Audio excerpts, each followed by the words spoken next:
پیغمبر یا گوتی علیه الصلاة والسلام لیکونن من امتی اقوام اش امتا من دهند قوم و مروف هبن یستحلون الحر دیوان تشتا حلال کن. الحر بحث زینایه حاشا ده حلال کن.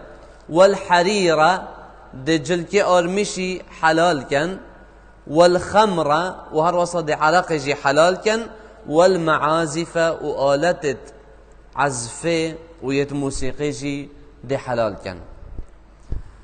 و براستی جی جهه اسفه ابروکه ویگا ویگلکش بسرمانا هر وکی حلال ابکارتینن، هر وکی چه گناه تیدا نبیتن ابکارتینن و تشکی طبیعی و سروشتیه بلکی یا جهسی حدکی. مع الاسف حتی مزگفتا و فرقید موسیقی تینا دانان و استران تینا گوتن وی هر امامدا مزگفتی و فرقه که موسیقی عام یهات دانان و استران تینا گوتن مزگفتی مالا خود تعالی و تنیم دبیجین. مع الاسف دشمن و نیارت اسلامتیه سر کفتن ادویت سیدا کو بشن بسرمانا الذکر خود لادن و بموسیقی و آلت عزفه و مجیل بکن.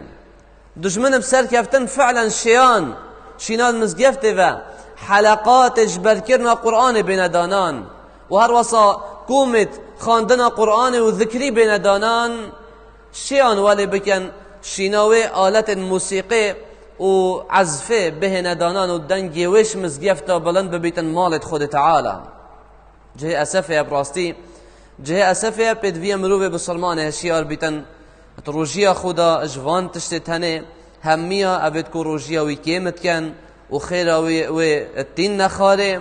جبر هند جابری رضی الله عنه گوت اگه روژی گرد بلا گوه تروجیه بگیرید، جاوه تروجیه بگیرید، ازمان تروجیه بگیرید. تنش دروه اشیار بیش از یدانا جیران خود روجیه دا دوقار و سکینه سرتدایت خار و بلا روژا اپروجی بوناتا و یا بروجی بوناتا وکی ایک نبید. هشیار با وقت توی بروجی و یه پروژی همه وکی ایک چه فرقی نبید. روجی بلا تبدت پاش اش خلطیه و گناها و به امری رب العالمین.